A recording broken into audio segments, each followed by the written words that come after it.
Salut mes nakamas, c'est le Dog, j'espère que vous allez bien. Bienvenue pour cette review du premier chapitre de l'histoire de Ace qu'on a réussi à avoir grâce à Scantrad. Donc encore une fois, gros merci à Scantrad.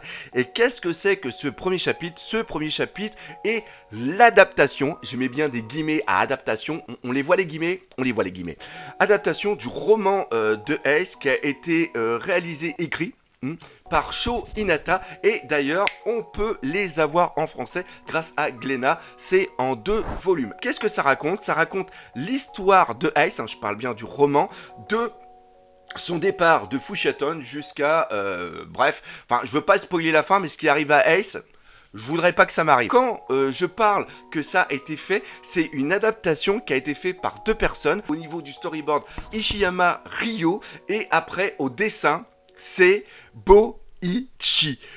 Boichi, est-ce qu'on a eu raison de le mettre sur cette réalisation? Est-ce qu'il arrive à bien retranscrire toute l'histoire de One Piece, ou alors est-ce un véritable massacre par rapport à One Piece et par rapport à Ichiro Oda? On va y répondre justement dans cette vidéo.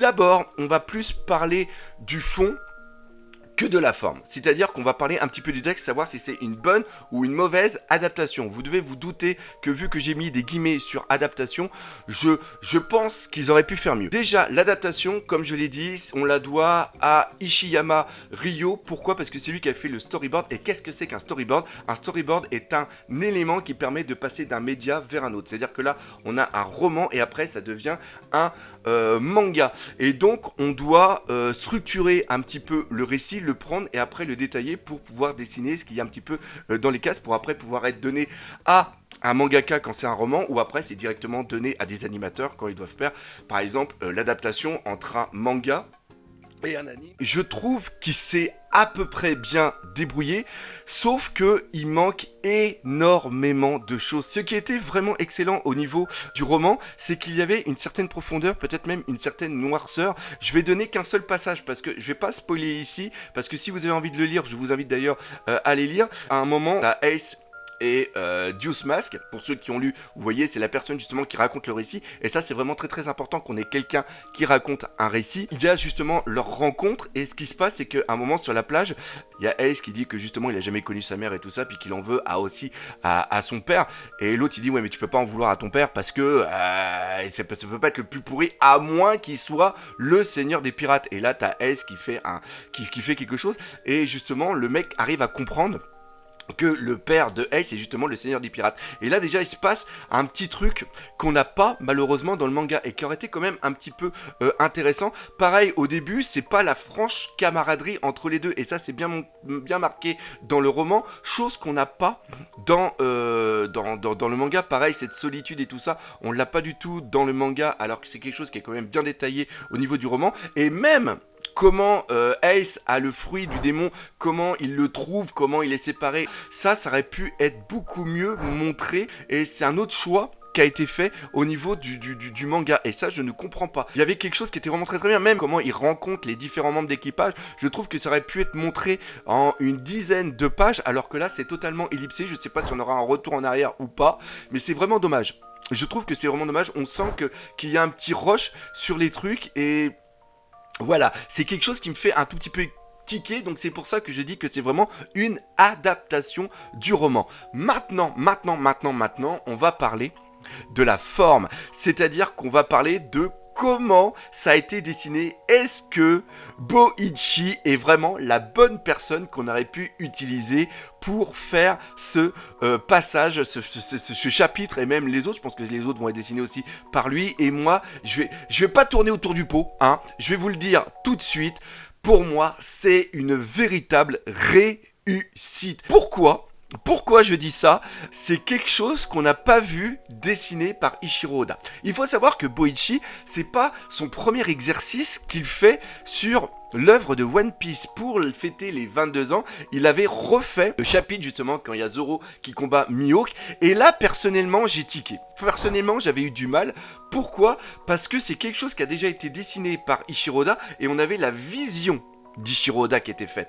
Et je trouve que c'était un peu trop réaliste, c'était un peu trop dur. J'avais pas ressenti les mêmes émotions. J'aime bien le style d'Ishiroda et je trouve qu'il véhicule les émotions. C'est un maître là-dedans. Tu pleures de One Piece, tu rigoles de One Piece, tu vibres devant One Piece, chose que t'as peut-être pas dans d'autres mangas. Sauf que là, ici, il faut bien prendre quelque chose en compte. L'histoire qui nous est racontée, l'histoire de Ace qui nous est racontée, elle nous est racontée à travers les yeux de Deuce, qui est le second de Ace. Et ce qui est intéressant là-dedans, c'est que vu que c'est une vision qui est donnée par quelqu'un d'autre, eh bien, ça peut être une histoire qui est un petit peu extrapolée. Et donc, les dessins de Boichi, qui sont des dessins qui sont quand même hyper réalistes, viennent vraiment coller à cette chose. C'est quelque chose qui nous est raconté, c'est quelque chose qui nous fait vibrer, et quand on le lit, ne me dites pas qu'on ne ressent pas des émotions. C'est des émotions totalement différentes de ce que fait Ishiroda, mais on a vraiment moi vraiment, il y a des pages qui sont venus me chercher. Ce regard avec l'épée qu'il y a, ou le final avec Barbe Blanche, bah justement, on va en parler aussi de Barbe Blanche. Il y en a certains qui disent, mais c'est quoi ce Barbe Blanche qui nous a dessiné Boichi? C'est complètement merdique. Non, ce n'est pas merdique. Boichi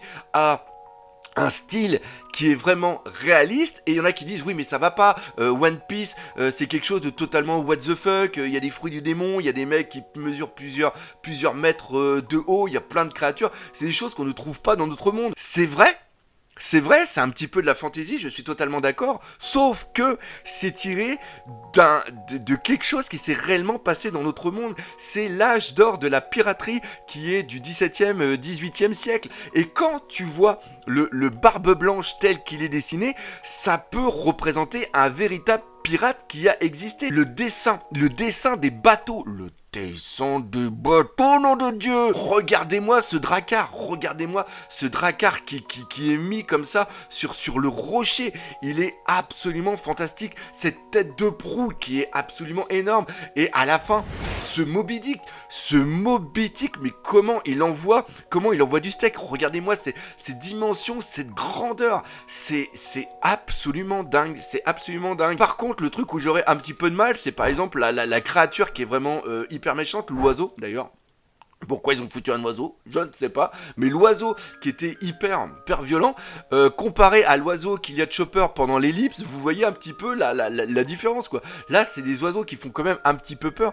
Et il y a il y a ce côté un petit peu extravagant qui peut être un petit peu les souvenirs de l'auteur qui écrit un Deuce quand il se remémore ces créatures-là, justement, pour lui, qui devaient être absolument monstrueuses. Donc c'est pour ça que je trouve que ça colle bien.